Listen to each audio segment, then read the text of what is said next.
ఆంధ్రప్రదేశ్లో కూటమి ప్రభుత్వం ఏర్పడి 2 ఏళ్లు పూర్తయ్యాయి. ఈ 2 ఏళ్ల కాలంలో సర్కార్ పాలన ఎలా ఉంది? ఏ ఎమ్మెల్యే ప్రజలకు ఎంత దగ్గరగా ఉన్నారు? ఎవరి నియోజకవర్గంలో అభివృద్ధి పరుగులు పెడుతోంది అనే ఆసక్తికర అంశాలపై ప్రముఖ రాజకీయ విశ్లేషణ సంస్థ రైస్ తాజాగా ఓ సమగ్ర నివేదికను బయటపెట్టింది.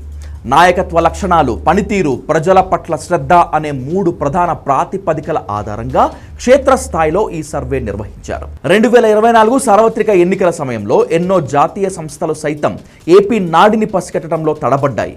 కానీ ప్రవీణ్ పుల్లట్ల నేతృత్వంలోని రైస్ టీం మాత్రం కూటమిదే ప్రభంజనమని పక్కాగా అంచనా వేసింది. వైసీపీ వైనాట్ 175 నినాదాన్ని పటాపంచలు చేస్తూ ఎవరెవరు గెలుస్తారో వాళ్ళిచ్చిన సర్వే ఫలితాలు అక్షరాల నిజమయ్యాయి. అందుకే ఇప్పుడు సగం పదవీ కాలం పూర్తవుతున్న తరుణంలో రైస్ ఇచ్చిన ఈ ప్రోగ్రెస్ రిపోర్టుకు రాజకీయ వర్గాల్లో ఎంతో ప్రాధాన్యత ఏర్పడింది. తాజా సర్వే ప్రకారం రాష్ట్రంలో అత్యుత్తమ పనితీరు కనబర్చిన టాప్ 10 ఎమ్మెల్యేల జాబితాలో విజయవాడ తూర్పు ఎమ్మెల్యే గద్దె రామ్మోహన్ ఏకగ్రీవంగా మొదటి స్థానంలో నిలిచారు. నిరంతరం జనంలో ఉంటూ ప్రజా సమస్యల పరిష్కారంలో ఆయన చూపించిన చొరవ ఆయనకు ఈ ర్యాంక్ను తెచ్చిపెట్టింది. ఇక 2వ స్థానంలో Nellore rural hattrick MLA Kotamreddy Sridhar Reddy నిలిస్తే 3వ స్థానాన్ని పాలకొల్లు ఎమ్మెల్యే మంత్రి నిమ్మల రామానాయుడు కైవసం చేసుకున్నారు.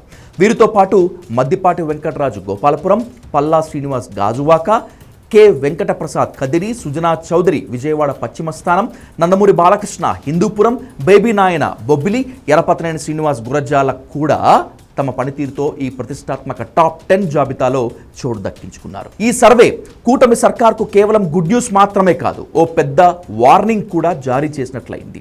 గత ఎన్నికల్లో కూటమికి తిరుగులేని క్లీన్ స్వీప్ విజయాలను అందించిన ఉత్తరాంధ్ర, ఉభయ గోదావరి జిల్లాల్లో ఇప్పుడు పరిస్థితి ఆశాజనకంగా లేదు. ఈ ప్రాంతాల్లోని మెజారిటీ ఎమ్మెల్యేల పనితీరు ఏమాత్రం బాలేదని, వారిపై ప్రజల్లో తీవ్ర వ్యతిరేకత వ్యక్తమవుతోంది రైస్ టీం వ్యక్తం చేశారు. మొత్తానికి 2024లో వేవ్లో గెలిచినంత మాత్రాన సరిపోదని, జనంలో ఉండకపోతే వ్యతిరేకత రావటం ఖాయమని ఈ సర్వే స్పష్టం చేస్తోంది. ఎన్నికలకు ఇంకా 3 ఏళ్ల సమయం ఉన్న ఈ నేపథ్యంలో ఇప్పటికైనా వెనుకబడిన ఎమ్మెల్యేలు తమ పనితీరు, వ్యవహార శైలి మార్చుకోకపోతే రాబోయే రోజుల్లో కష్టాలు తప్పవని ఈ విశ్లేషణ పరోక్షంగా, అంతకు మించి ప్రత్యక్షంగానే వార్నింగ్ ఇస్తోంది.